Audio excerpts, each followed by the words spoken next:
This tape is part of the Middle Tennessee Oral History Collection designated as MT 2000.191. This is Lisa Pruitt. Today is August 4th, 2003. I'm interviewing Sarah King. The tape of this interview, along with the transcription of the interview, will become part of the MTSU Oral History Collection and will be available to the public. Future researchers may include portions of this interview in their publications. Is that all right with you, Mrs. King? It's fine, thank you.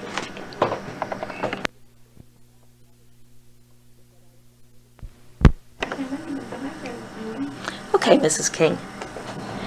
Tell me, when were you born?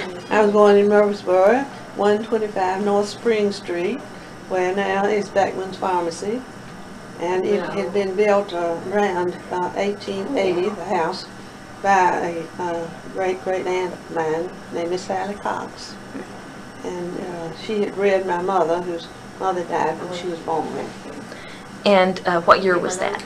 I was born on November the 7th, 1921. Okay. And so you were born at home, because there wasn't a hospital in Murfreesboro then. Right. And what did your parents do? Well, my mother taught school. She taught the 5th grade at Crislow for several years. She was 26 when she married.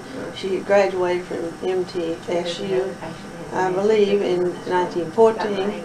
So she taught until I was born. And my father was with the telephone company, and he was one of the earliest employees of the telephone company, going to work in Nashville, I believe, when he was very, very young. And he was, at that time that I was born, he was 36. They wouldn't drive. She was 26. And what were their names? His name was James Dudley McKelley. He was from Sumner County. My mother's name was Ludy Jameson Osborne. Now, I am a 7th generation resident of Rutherford County, so she would have been a 6th generation. Wonderful. That's great. That's one of the reasons we're talking to you today. I understand that when you were a child, your family moved to Nashville. What year was that? That was about 1924. So you were about 3 years old? Okay. And where did you live in Nashville? Well, we lived at 1611 Franklin Avenue, which was 1 block north of Eastland, and it was in a new addition, which was opened up. It was called the Locust Thicket. But we lived next door to Mr. and Mrs. A.L. Bozeman, and to this day, Mary Maxine Bozeman Salmon, is still my friend. Wonderful, wonderful. Amazing. That's great. Do you get to see each other very often? Yes. Excellent. So where did you go to elementary school?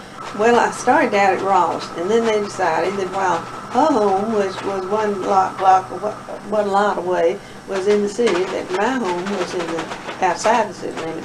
So in about the 3rd or 4th grade, they moved me to Eastland School, and so then I finished there and was sent to Bailey Middle School.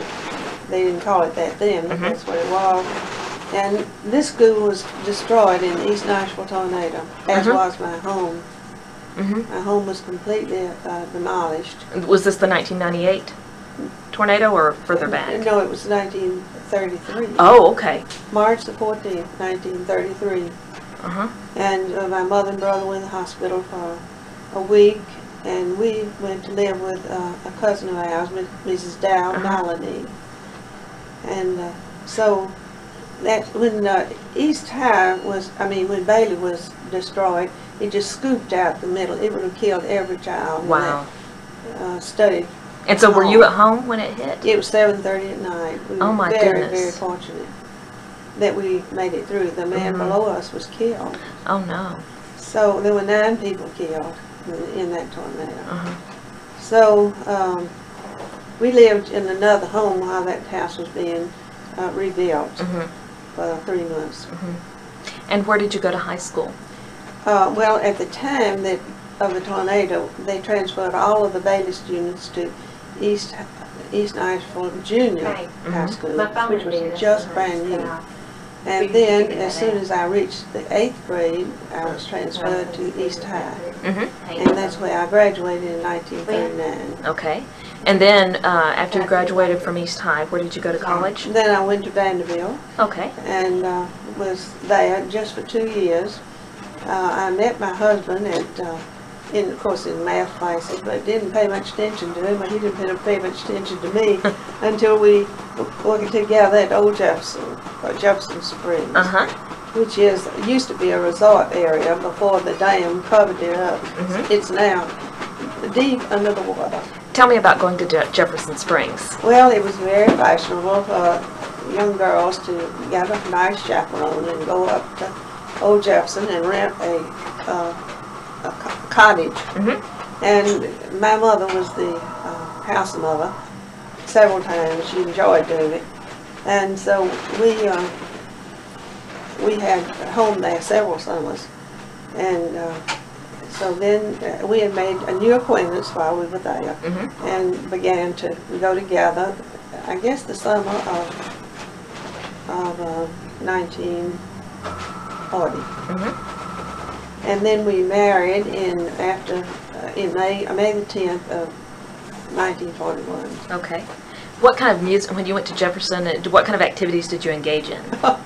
Those boys would lean up against the wall and wait for the girls from Nashville to come in and put nickels in the Nickelodeon. And that was the great sport, was to watch those girls. And Sam Knox, really, and Earl Coleman, Billy Cubson, all these people just loved to wait for the girls to bring the money. And then they would pick out the girls they liked, and they would take them off in their limousine, which was an open-top car of some kind, I don't know. But Knox and Sam always danced together. With each other? With each other. That was just to heck up, aggravate us. That's funny. And I remember Coon Hart. Because they were identical twins, right? I know that Sam recently passed away. That's right. And Coon Hart, George Hart was his real name, he would bring his mother, Miss Nell, and they would dance. The mother and the son. They were great dancers. What kind of music? The Nickelodeon. Well, so was that like big band music? Or? Oh, yes. Okay. And, did you have a favorite Sunrise performer? Serenade and all those oldies. Okay. And there was a bowling alley attached to that, and that was very popular. Then across the road there was another bowling alley which was run by the Denny family, D-E-N-N-E-Y. And so this was a great sport. And did you used to go swimming in the river or canoeing or anything like that? Or well, yeah, most of them we just went swimming. It was a beautiful place. I've seen pictures. Yeah, it really was. There was not much canoeing there. I know it was a depression. People didn't have much money for it. That's right. You had to make your activity inexpensively, That's right. I guess. That's interesting. Now, what was your husband's name? My husband's name was Walter Huey King. And you married him in 1941? Right. His father was undertaker in Smyrna, and the only one for many, many years. And now, did he go off to World War II after y'all married? He went off in October of 43. Where did he go? He went to, he went to Honolulu, then to Guam, and then to Iwo Jima, and he was on Iwo Jima. Wow. So then after the battle was finished, they went back to Guam and were in the occupation there until December of 1945. Okay. And when he came back, what did y'all do? Well, he was working with the telephone company before he went. And so we had one son, which I haven't mentioned him, but he was born 9 months and 3 days after we married. And which was February 13th, 1942. And so he accompanied me in all my travails and trips to California and back, because the Marine Corps immediately sent him a train to the West Coast. That must have been quite an ordeal, traveling with a baby, toddler, that alone across country. We have a video on this. It's our son-in-law did it, about our experiences in the in the war, and all the things you had to go through to even find a place that would take a child 2 years old. Oh my goodness, that must have been one of those things you looking back, you're like, how did we get through all of that? But at the time, you probably just took it step by step. And on $80 a month. That's amazing. That's great. But we rented an apartment in San Diego, and I worked at U.S. Naval Hospital. And by the way, I had worked in the summer when I was in Vanderbilt for Mr. Henry Bozeman at the National Life and Accident Insurance Company in the addressograph department. And then, for just a few months, I worked for Vultee Aircraft as a timekeeper. Okay. Were there a lot of women working there at the time? Well, nearly all. Nearly everybody? Had, especially, you know, they need the money. Right, right. So, but you weren't like welding machine parts or? Oh no, it was the timekeeper was just at that. Keeping track of everybody else's work time. Okay. So when did y'all move back to Nashville or Middle Tennessee area? Well, we moved to Smyrna as soon as he got out of the service, and we lived. We had lived at Sam Davis' home once before. We loved it, and we were building a house, so we moved to the Sam Davis home during the months it took to build our home. The actual house itself, or a house on the grounds? Yes, they had a log cabin. It's still standing. Okay. I think it's a gift shop now. But it was a great place. Wonderful. And while we lived in Smyrna, which was probably 15 years, I think till 1954, all that time we lived right there on the creek, Stewart's Creek, across from the Sam Davis home. And was Walter still working for the telephone company? Yes, but his name was Huey. Oh, okay. And he was with the telephone company, and he went back to get his degree in 1951, maybe, from MTSU. And he... did he use the GI Bill? Yes. Okay. Yes, and he got his degree, and then he was doing cable splicing, and then he moved up to manager of the Nashville business office. And so he was that when we moved to Dixon, Tennessee in January 55, I think. And how many children did you have at this point? We had 4, and all of them were born in Smyrna. Oh, okay. Good. And so how long did you live in Dixon? It was just 11 months. We were involved in a terrible strike.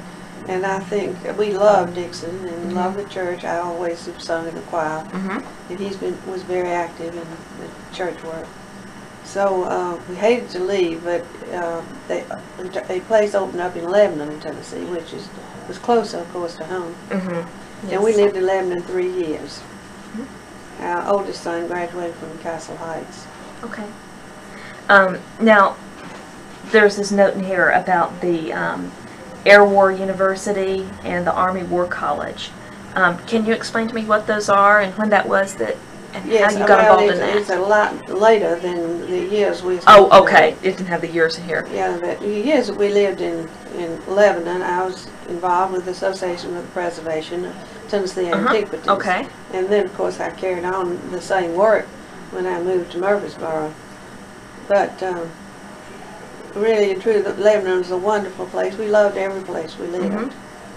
And Huey was active in the church, and again, I was singing in the choir. So we moved to Murfreesboro in, I believe it was Halloween night of 1958. Well, that must have been, moving in on Halloween must have been interesting. Oh, and the children were crying because they didn't get to leave Lebanon. Oh.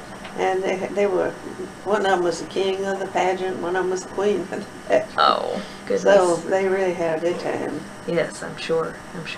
So tell me about your preservation activities when you moved back to Murfreesboro. Well, the first thing that hit me was I was in a car load of ladies whom I was carrying somewhere, and they said, "Now, Sarah, we want you to go down to the courthouse and make a speech for us representing the DAR, the UDC, and the APTA." And said they are planning on tearing down the courthouse unless something is done to prevent it. And what year would that have been? I was 59. So I addressed the county court. And it was the funniest thing. You know, those squires, they called them squires at that time. One of them was so hard of hearing, we had this member standing behind him saying, vote yes, Miss Margaret Haynes. And so they voted not to tear it down. But you know, a lot of men in Murfreesboro, businessmen, were saying, just blast it. Well, it was the most beautiful courthouse in the state. Still is. Still is. Yes. Well, it looks better. Was it looking pretty shabby then? Well, it was in bad shape, and they thought it wasn't worth spending the money to restore it. But you know, then after that, several years, I don't know how many, 3 maybe, they decided to put those wings on the courthouse. And again, I appeared before the court to ask that those wings be in keeping with the present architecture. And which, as you know, is beautiful. Yes, and they are. I mean, you really wouldn't know that they hadn't been there all along, unless you just knew. So then, after this was finished, the county judge, Judge Sweet, invited me to come back and thank them. And I did, and they were so grateful and very polite. And later they put me on the board of the courthouse committee. So then the same year, we had a beautiful old house called Oaklands. It belonged to Miss Rebecca Jatun. And so I'd been so successful with the courthouse that they took me to with 25 ladies. You know, 25 ladies can move early. That's absolutely right. They're scared to death of them. So they, Jack Todd was the mayor at that time, and we received this old house, which was standing, but there was not a window left in it. The front doors were on the front porch, unhinged, and just laying there. Terrible, and they had thrown a tub down the steps from upstairs. It was in the middle of the hall floor, but it's a magnificent house. And so I was regent, the first regent. We had just a charter committee. Every lady, I'm the only surviving charter member. Really? Of Oaklands. I didn't know that. So we really accomplished a great deal in a year. We had the Nashville Ballet come out as a fundraiser. We did the Follies 2 years as a fundraiser. And Miss Love Haynes, who was so generous, I said, Miss Love, we can't do a thing to this house until we get a roof. And she said, Sarah, I'll give you a roof. Wonderful. That's great. So, and then we asked the Rotary and every one of the civic clubs if they would give us $250, I believe it was, that we would have a window dedicated to that club. And so this way we were able to think of putting in one of those tremendous windows for $250. But we could do it then. Right. Couldn't now, probably. You surely couldn't. I'm sure. And the doors went back, and different organizations took on different. And we had garden clubs to do landscaping. And men helped too, the landscaping. Well, it's quite the monument to your effort, because I was over there recently, and it's really just beautiful. Of course, it's a constant work in progress. Well, my efforts were early and not anything like they're doing now. And when would that have been? Is that in this? 59 to 61. Okay, so really right on the heels of the courthouse. Wow. You were quite the busy person then. Yeah, I expect too much, so. So then what engaged your activity in the 1960s? Well, I joined the DAR.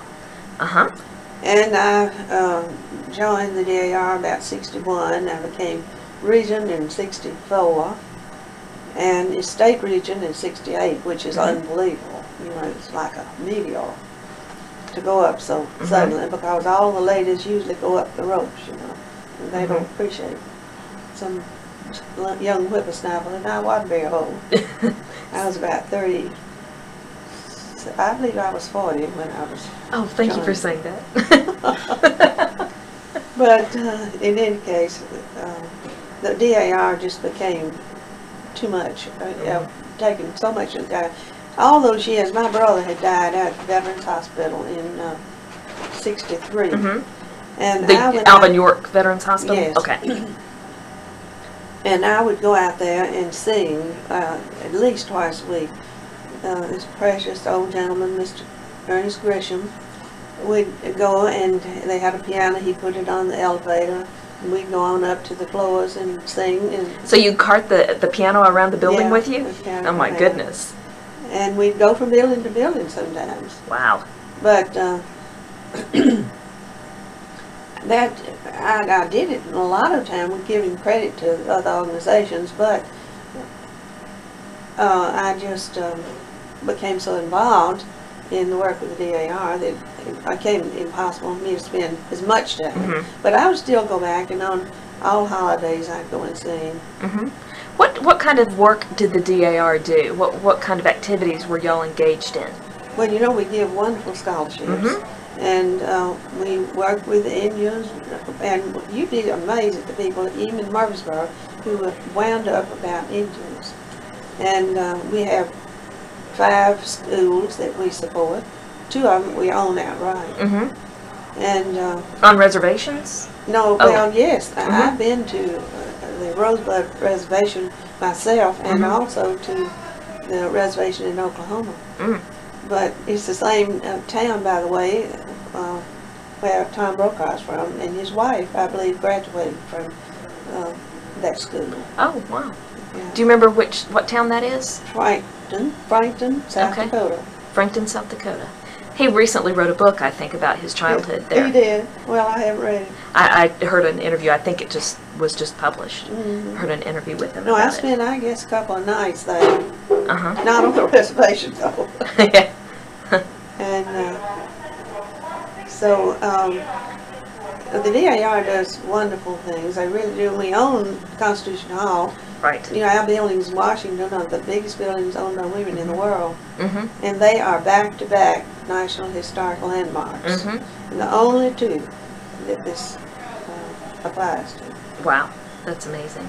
Yeah. So I am very proud of the work that DAR has done and is doing. Good. And we work a lot with veterans. And that was a part, you know.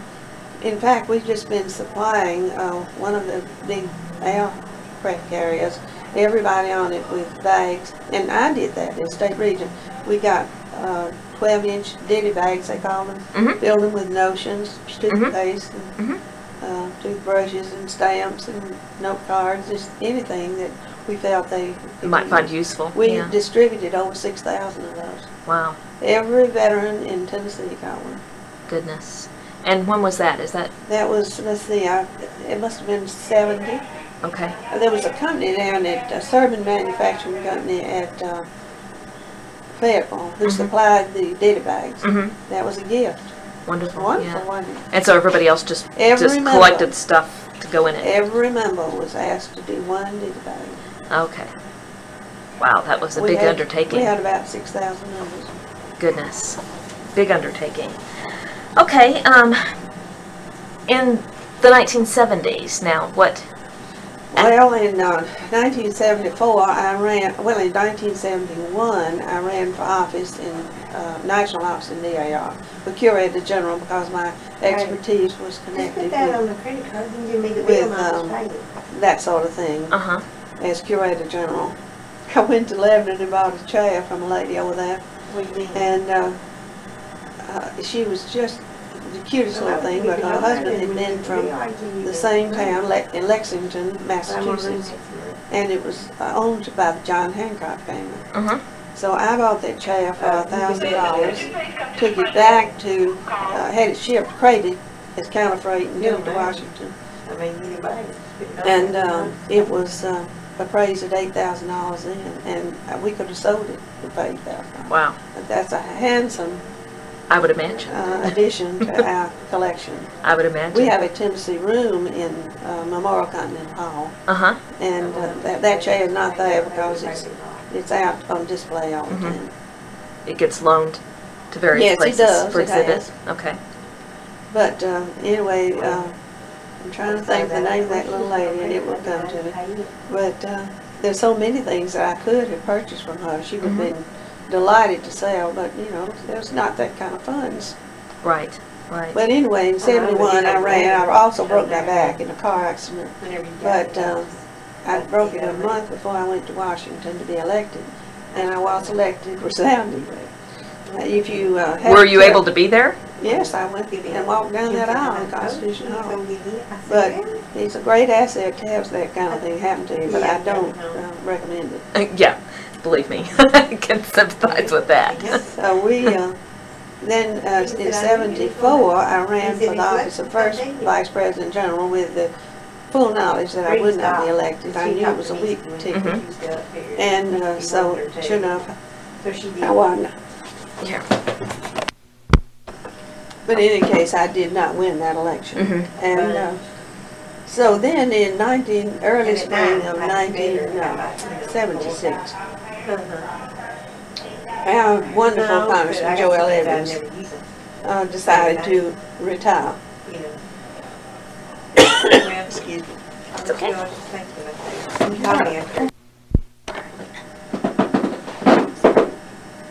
I think I was talking about 1974, following the election, and then I had, before we'll go into the rest of the story, I would like to say that the Daughters of the American Colonists, which was a small group, the Captain Thomas Jameson chapter,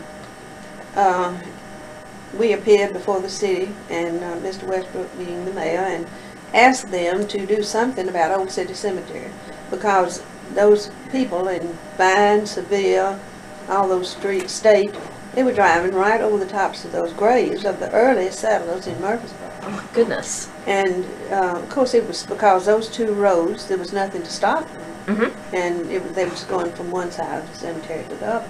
So I asked them for a chain link fence. And so they granted our request. They built a chain link fence. And then we, John Garrett and our black friend Willie McAdoo, built the gate posts, which are still there. And we bought the gates from Mr. Archie Lanier in Murfreesboro. So I think that's something that will hopefully will be a permanent thing. You know, they have just been doing that archaeological dig out there. Yes, I'm aware of that. I'm not aware of the results, but in any case. I think it's ongoing this summer. I know, I think Kevin Smith from the anthropology department at MTSU has been involved in that. He called to ask me a little bit about it. Is this all? Yeah, it's still going. So then in 1976, when Joe retired. Joe Evans. Yeah, his wife was still living at that time, and they're a precious couple. And so everybody jumped in to run for Congress, and so I was the only woman to jump in. And there were 4 from our county, Ben Hall McFarland, William Kelton, and a dentist named Dr. Irby, and myself. And I don't know whether Bill Kelton is living or not, but the other 2 are deceased. But we had a great time. We had a cow that summer. I always wore a hat, but most of the guys like hats. And they said, "Oh, Miss King, that cow's going to kick you if you don't take that hat off." I said, "I don't think so." So I went on, asked my husband on the way out there what you had to do to the udder to make the milk come down. And he described it for me, to start at the top and just squeeze it down, get hard as well. So I got more milk than Albert Gore. So all the candidates were there milking this cow? All the candidates were there. We had a great time. And these are all Democratic candidates, right? So this is for the primary. Tommy T. Cottrell was from Sunderland, was a candidate. He said, well, it was just so nice to be able to have a woman in there. You could just kiss and make up, it was all over. But in any case, Al raised cows, At least I don't think he ever raised a cow, chopped tobacco either, but you hear about those things. But I was fond of Al, and we got along great. And he was my advisor when I was elected to a high office in DAR, and I was his advisor when he was elected to Congress. So we've always gotten along What does that mean, to be an advisor? An advisor. Well, I don't imagine it means anything in his case, but it did in mine. I really needed him. So the Daily News Journal endorsed me out of those 4 of us now. Wasn't that a great compliment? That's great. So you'll have to read that endorsement. It was the first Sunday in August of 1976. We can get that. So in any case, we also had a trip. We had a candidate called Stonewall Jackson from Tullahoma. They call him Stoney. He had these dogs, these awful old dogs. It went around everywhere he went. So we are up at, not Mount Eagle, but Tracy City. I guess it's the county seat. And he brings those dogs, and all these dogs are under the table now, scratching and scratching, itching. And you know, you just can't imagine running for Congress and sitting at a table in Tracy City, Tennessee, with the dogs Scratching around you. But we had some real interesting people. T. Tommy was an old Grand Ole Opry singer, I believe. I think I've heard of him. So yes. there were 9. Now, did you know Albert Gore Sr.? Yes, I knew him and know Pauline too. Oh, really? Okay. You know, we have a Cambridge scholar who's writing a biography of Albert Gore Sr. Really? He might be interested at some point in talking to you about your memories of him. But, okay. All right. Now, let's see. We were just talking about, I had been asking you if you knew Albert Gore Sr., and you knew both he and Pauline. Yes, I have known them always, I guess. Well, of course, I guess Albert Gore would be 93. He was Riley Holden's roommate. I think Riley would be 93. And Pauline was close behind. Pauline's name was LaFawn, you know, she was from, and so I knew her brother, Whit LaFawn, at Vanderbilt. Okay. So, and I want to say how nice Al Gore was to me after our election. He just took me to lunch at the Congressional lunchroom in Tibba. And so, and then in all the things that I've done in DAR, he's always been there to help me. Good. Good. So after, of course, I didn't win, and I guess I would have been a widow if I had, because I think Huey would not have gone to Washington with the Congress. So it may have worked out just as well. But then I began to think about running for President General of DAR, which had been in the minds of a lot of people for a long time. And so I began about 79 and 80 to travel to, you know, we have 3,000 chapters, a little over, and in every state in the Union, and you have to campaign a lot harder for President General of DAR than you do for Congressman. Absolutely. But it was fun, and I enjoyed it. And I would be asked to speak to the state conferences of the various places. So I was on the road a great deal of the time. And did you win that election? I won it, and it was not easy. But in any case, I was elected in April of 1983. And then Al became my advisor. And we immediately got in hot water on a couple of things, and as DAR always seems to. And so every time that I would call on Al, he would tickle me at that senator from Ohio, I forgot his name, he's retired now. But he demanded an audit of the DAR, and I called Al and I said, Al, they're not going to find one thing that's going to cost the government a lot of money, going to cost us a lot of money. And he called me back and he said, Sarah, I've done everything I can. He is determined to have an audit of the DAR. Well, we were absolutely clean. I don't imagine there's an organization that's any more closely watched than we are. So we had a lady who was black, and she was not satisfied with her not being in a chapter. She's not been invited, and of course we joined by invitation. And so she appeared, well, they had a thing for Black History Month and had it in the Congressional Record, and the newspaper picked it up, the Washington Post, and it was a big game.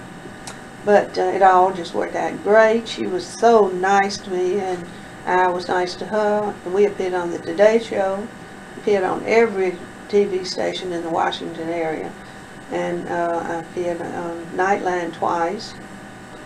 All over this issue?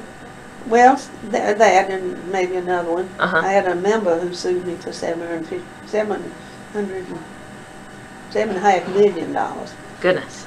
So, well, she didn't get it, so. Good. But in any case, what was the name of, by the way, what was the name of the woman, the African-American woman? Oh, her name was Lena Ferguson. Okay.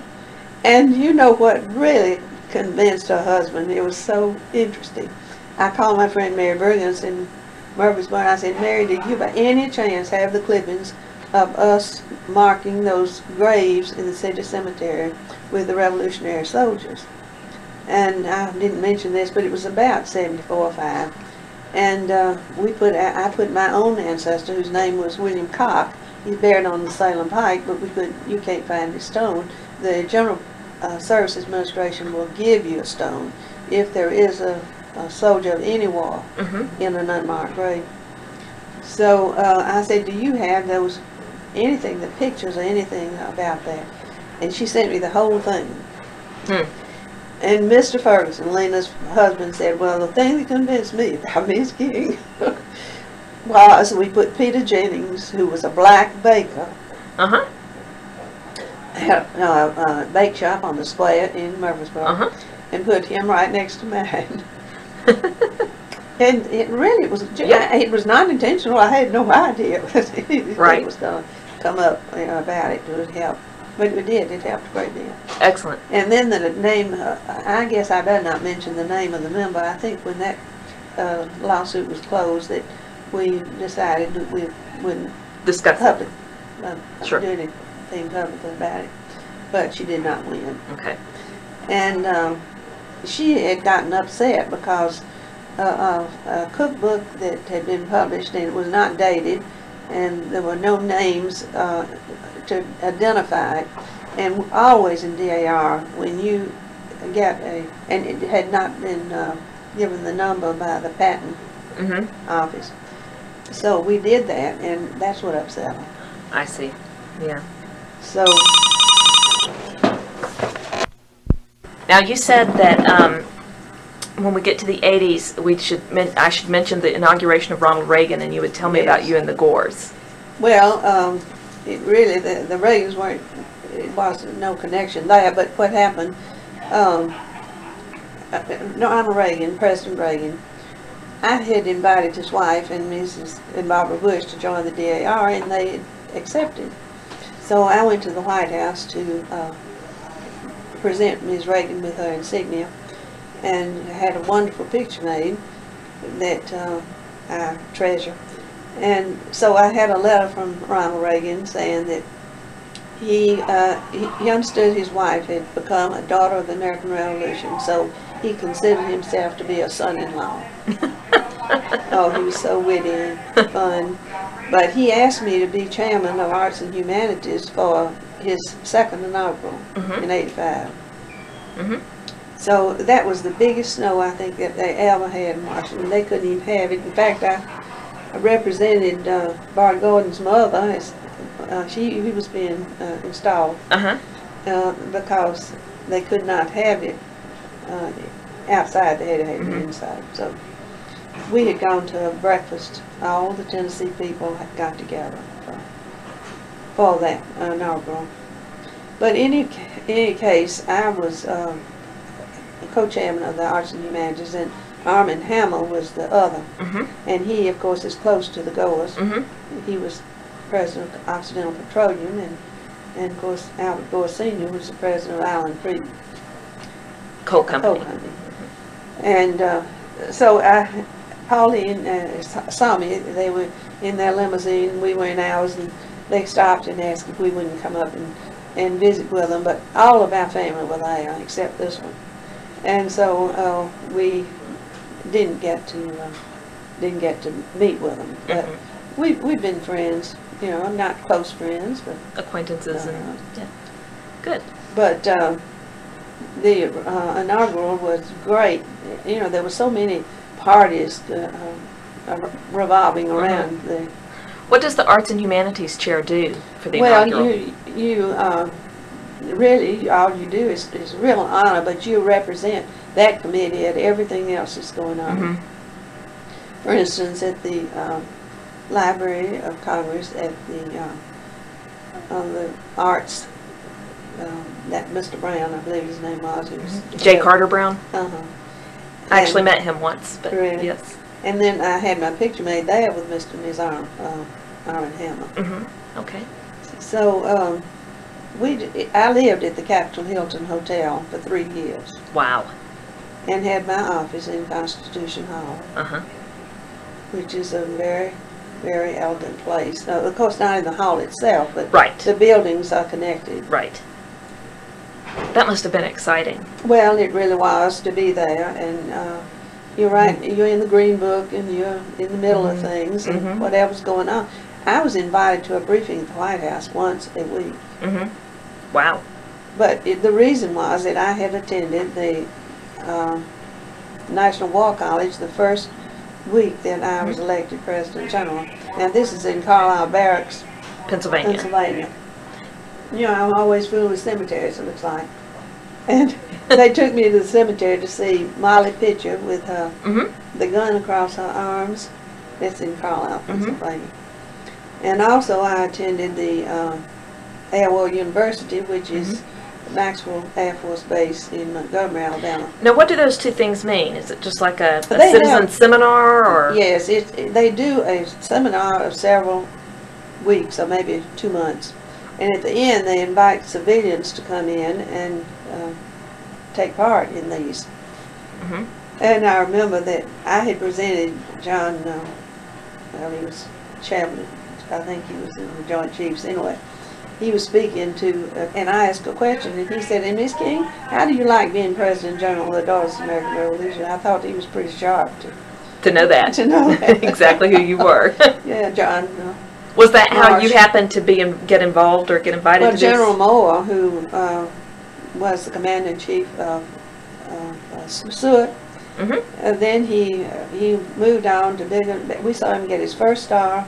We saw him get his 4th star, and then saw him when he retired at the air base in Illinois.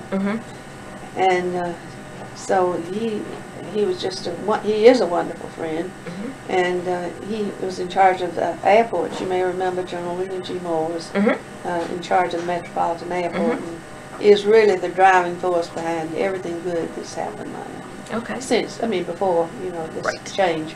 He's now retired.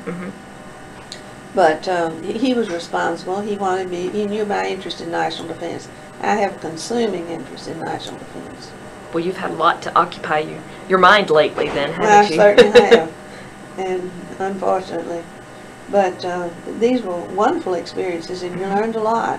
But I don't think that's why I was invited to these White House briefings. I think that was just, I remember Mr. Weinberger, you know, Casper Weinberger. I can remember sitting in that Roosevelt room with, at a briefing he was conducting. And then also the cabinet table, I sat, you know, and the table had directly across from President Reagan, and he had, I believe his name is General Abramson on one side, and Vice President Bush on the other. And I sat next to the man who invented the atomic bomb, Ed Teller. Yeah. Ed Teller. And I had been with Mr. Teller even before that. We'd been together several times. And, you know, he was so moved by, at that time there was this great move against what they called, well, it's really the defense system, you know. Right. But they called it Star Wars. Right. But, you know, he just was in tears. Wonderful old gentleman. I'm sure he's long gone. But I really enjoyed those people. Must have been exciting. It really, really was. Yeah. And, you know, satisfying. It really was. It was very satisfying to be able to indulge yourself in something you really want to do, and yet something so auspicious and entertaining for me. Now, when did you finish up your service as the? In April of '86. Okay. And so you came back to Murfreesboro. And yes, and landed with a thud, didn't I? And what did you find to occupy yourself after all of that? Well, my husband had a stroke. He had a stroke in '86, but he continued to be active until '93, and then he had a massive heart attack. So I was a nurse for 7.5 years, and then he came down here and was here a little over a year.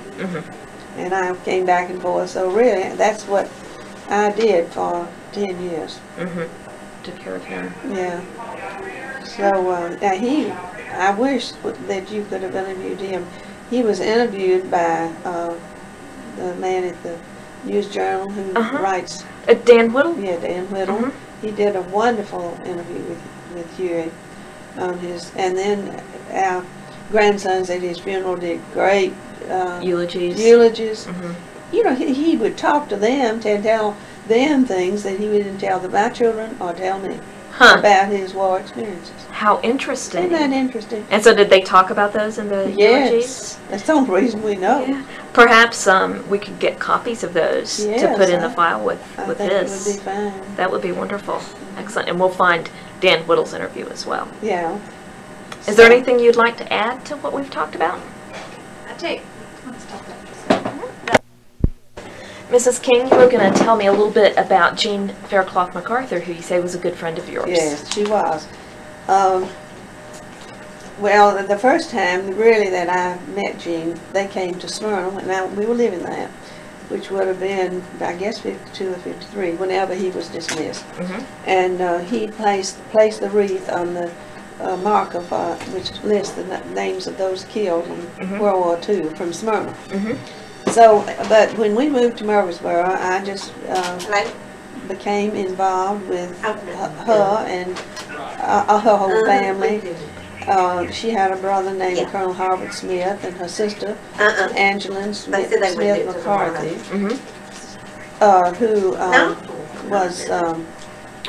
who was living in Murfreesboro and still was until last week. She died. And she's a precious lady. But in any case, Jean each year would have a luncheon for all of the old heads in Murfreesboro. Well, I was so lucky to be one of those included. But on the way out to her party in '87, I said, Jean, would you consider me going out to the university with me and doing an interview? She said, Sarah, I've never done an interview in my life, and I promised myself I would never profit on my general. She called it my general. But she said, if you want to do that, I will do it because of you and the DAR. She was a lifelong member of DAR.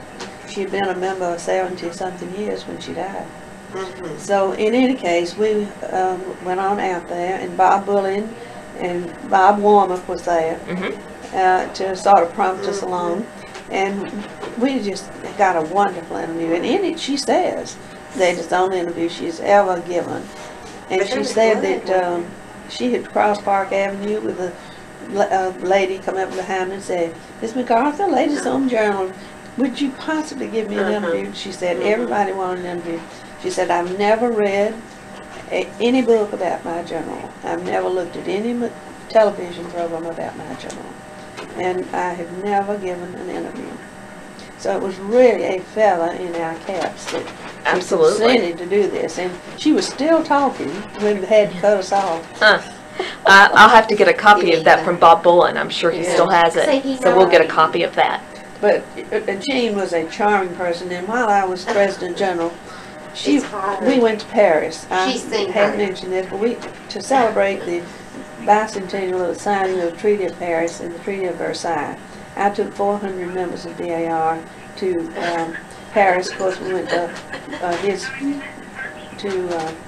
it was to honor Lafayette, who was an American citizen as well as a French. So we went down to his birthplace. We just really had a wonderful trip, and anyone who went on it will tell you it's the greatest thing they ever did. But Jean went with her friend Bob Devine, who was her escort wherever she went. Girl, his baby. Well, Bob Devine almost ruined us. We were going to the Cathedral of Notre Dame to hear a sermon which we were better off not understanding. But in any case, she and I and her general, who was our escort, and Bob Devine and my husband were the last ones to walk down that aisle before this service started, because Bob Devine wasn't ready. That's what they always have it to be. But Jean just had the time of her life, and we had, both of us signed the Golden Book, which lists the Golden Book of the Tomb of the Unknown Soldier, you know, at the Arch of Triumph. And the wind was blowing fiercely. She's sweet, I guess, I don't know. She said it was the greatest thing she'd ever done, and I've heard her say this many times. But she's done a lot of wonderful things, so I question that. In any case, we were honoring her at my first Congress, which was April of '84, and she fell and broke her shoulder that day. But, I mean the day before. But Vice President Bush and Barbara were closest friends of Jean's. They lived in adjoining suites at the Waldorf. She lived in the Waldorf from the time that he was withdrawn till his death. And then she had an agreement with the Waldorf that she lived there until her death. So you didn't have any trouble? She lived right there with nurses around the clock until she died. She was a tricentenarian. Centenarian, you're right. Okay. Tricentenarian, and she was that excited. But she really was past much at the time of that. And I talked Where was she buried? She's buried with him in Norfolk. Okay. That's the most beautiful sight you've ever seen. You know, the city of Norfolk gave them the old city hall, and it's a beautiful dome and so forth. And their graves, he had seen Napoleon's grave. I bet It was obvious. But Napoleon's stones are red marble. Well, here's a black marble. And he has a laurel wreath on her grave and a magnolia wreath on his Well, that was grave. good. Huh. So she couldn't come, but the Bushes came anyway. And then she did come the next year. And George Bush was out of town. He sent a telegram, and so did Ronald Reagan. Wow. But, you know, she was so highly regarded, and she was visited. And you'll see, even when she died, I contacted our chapter in Norfolk. They sent me all the details of her funeral and, you know, everything. And I did talk to Arthur, her son, and he said that after she was 97, she sort of lost it. And I think her sister, Angie, lost it at about age 91.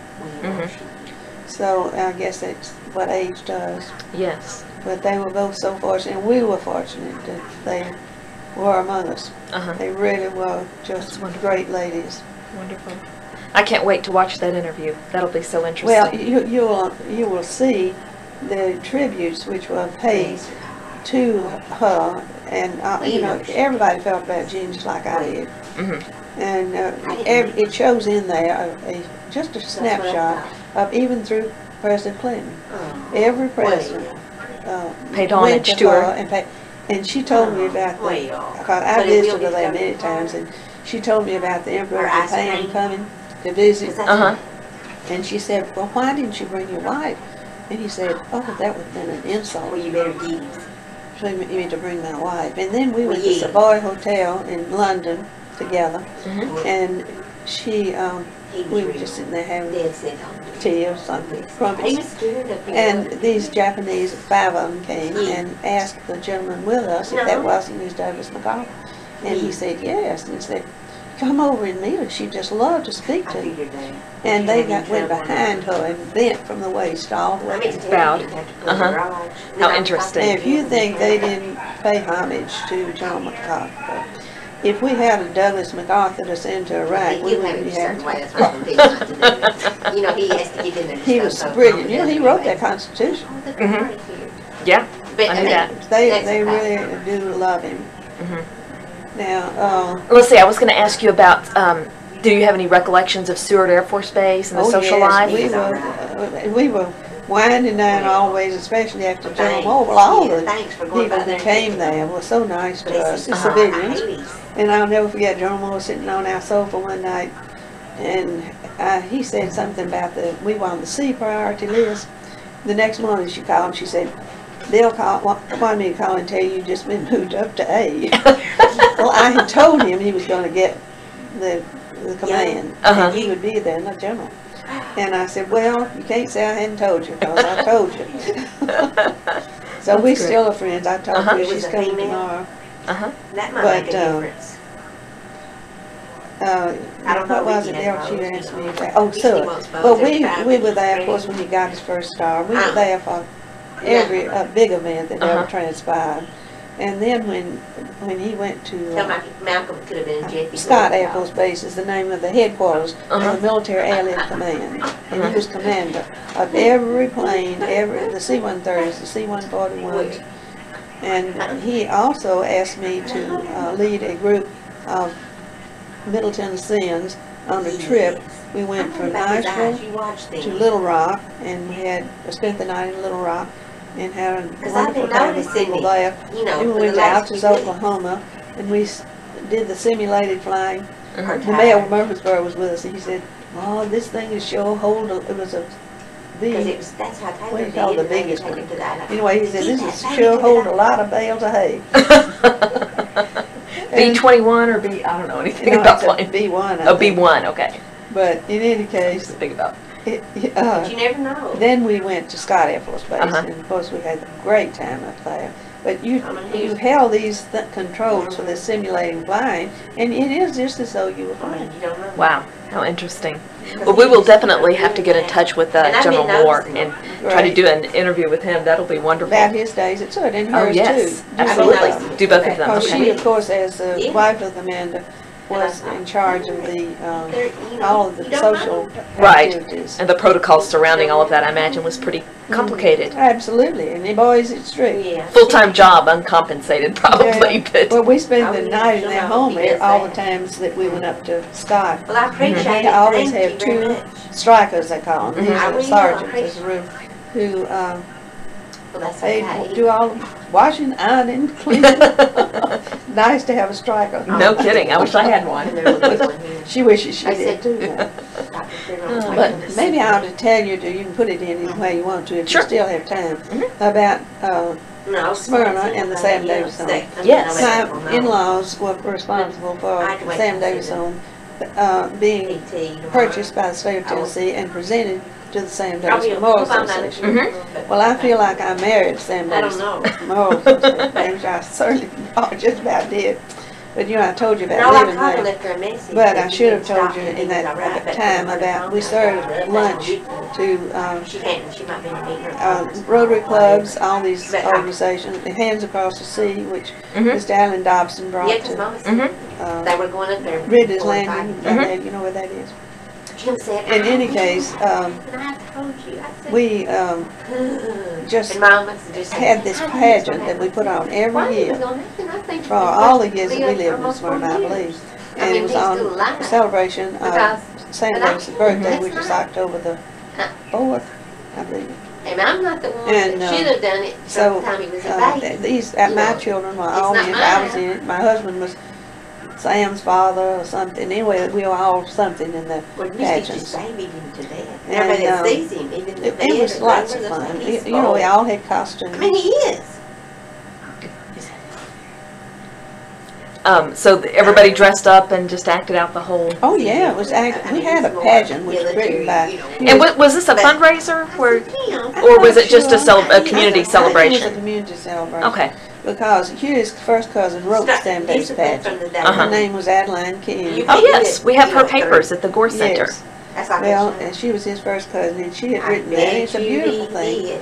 I And bet you so did. that's what it was based on. Mhm. I didn't And tell you know where Some of Sam you comes kids, home they kill the him. night before Of course, he me was too, called. you could tell if you Rats on the dogs. window, and Mhm. we had, I was What's he Miss say? Davis one year, Uh-huh. a long nightgown. And My dog. It's okay. so He's it was killing me. not, Tell him I didn't run 30 you know, miles. but anyway, Yeah, see, he's not gonna all of stay. my family enjoyed it. Hated to go off and leave it. And I doubt Sam Davis Because home he has said, been you the know same. what? Well, although we did start the No, day on the phone, You know, Uh-huh. not which is always bad. in May. Right. But he And the don't, school children, it's so informative. And it's big. I mean, But I must tell you He's that thinking. in those days, we still We had should- those wonderful old yeah, that'd be good, but, darkies. you know, I can't call them but blacks. I mean, they were just wonderful friends. Jeff I Green, I old will. Jeff Green was just I the will. I cutest appreciate old man it. you Thank can you so possibly much for imagine. bringing me. And they were all, I ruined they your whole were day.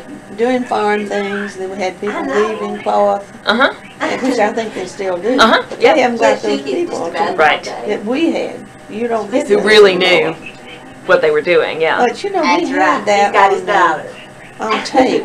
I don't know what happened Okay. All right. That's to. I don't know what happened to all that, but we had had it at one time. Mhm. It was just a real treasure. Mhm. They may have tapes of that at the Sam Davis home, they may have, I know the person who's the director now, and I'll ask Do her you? if they've got copies Well, of they those. probably don't even know my name, but Oh, I bet she does. she may. Her name is Bethany Hawkins. Well- She's quite young. She's in her 20s probably. Well, so. my husband was the chairman of the Board of Trustees for at least 10 years, Mhm. back out of the governor of Tennessee. Mhm. And by the way, I think it's in the piece you have, but I was appointed, to all these state committees. Right. Now, I was Right. region of the Same Days Memorial Association for 8 years, I Uh-huh. believe. So she would probably have the records of Right. those years. Sure. But Yes. we loved the Sam Davis home and have happy memories. Miss Media Sennett was living then, and somebody ought to do something on Miss Media. She was the niece of Sam Davis, the own niece. Uh-huh. And she lived in the caretaker's house because her home was taken away by Seward Air Force Base. Oh, okay. And she lived there for many until she became ill. Okay. Do you know what year she passed away? Now, let's see. Now, I'd say it was 1963. Okay. It'll make it easier to find information about her. Yeah, Yeah. Media Davis. Media Davis. Okay. And I have a scrapbook myself. Mm-hmm. If the children, agree to it, there's a lot of these things I think should go in the go. Okay. They had written me, someone had. I'm not sure that it was a man. It was probably, let me turn this off. I'll go ahead. Sarah King. You were going to tell me a little bit about visiting Murfreesboro when you were a little girl. Yes, we would visit Sumner County with my father on one Sunday, and then the next Sunday we'd go to Murfreesboro. And always we had pennies, that maybe one penny, and whoever could see the courthouse first would say, I see the courthouse there. Then we thought they'd get the pennies. But we loved to come and loved to go to swim in Sumner County too, Station Camp Creek. But in any case, we would visit the relatives who were there, and I thought I would name those because they do bring back the families who were part of Murfreesboro. We'd visit Mr. and Ms. Charles Kaysen. Her name was Layla Crislow Kaysen, and cousin Helen was, of course, Helen Crislow, but she married Hewitt Earthman, and then, of course, Collier Crislow and his family. And then Miss Carmine Cotner, who was our good angel. She was wonderful to all of us. And it's not that she did any more for me than she did for anybody else. She did the same. But she was just so great to her family. She had no heirs. And so her father is the one who built those stores. And I have their portraits, both those gentlemen who were mayors, in our house. And I feel like I learned so much from Carmine, but she was known as the Hetty Green of Murfreesboro. Oh, goodness. She didn't do a thing in the world, but promised herself she was wined and dined, and her stepfather was Colonel Horace Reedy. And when her father died, and her mother married again, he took them everywhere in the world. They traveled all over the world. And I have postcards sent from all these places. But after his death, she had done all these things, and she knew that it cost money. And all these men tried to marry Carmine, including Leslie Cheek, who built Cheekwood. I have letters from Cheek about Leslie Cheek. But I asked her why she didn't marry him, and she said, well, he was nothing but a lard salesman, and she was looking for a prince on a white charger. And I said, well, I tell you one thing, Carmine. He sold a lot of lard. So, in any case, she lived at 303 East Lytle when she died. Now, she'd given her mansion on Main Street, the big 3-story with the, it's a French house. Look, Is it I call it the Halloween house, if it's the one I'm thinking of. it is the haunted house. Okay. But, in any case, that now is owned by Jim Smythe. Right. But I could have bought the house at auction when it was sold for $161,000. It was sold for taxes. And, but Hewitt never would have lived there in the first place. In the second place, I felt like there was so much to be done to it. It was all to pieces, like Oakland's. The cornices were gone, the gutters were gone, and the roof was all to pieces. And it was a slate roof. And Jim Smythe is in a position to do what needed to be done. Yes, and they've done a beautiful job. Yes. It looks. I've never been inside of it because I The don't know day them, her mother died, and really it'd be great to do something like this on Carmine. But the day that her mother died, she said, well, she was moving out of that house. She turned the key in it. She never went back in. But she wanted a place to live. And my father said, well, now, Miss Carmine, I can't afford to keep you, you know, unless you want to pay for it. But if you want to come down to our house and live. So she did go down there and lived until we left. Huh.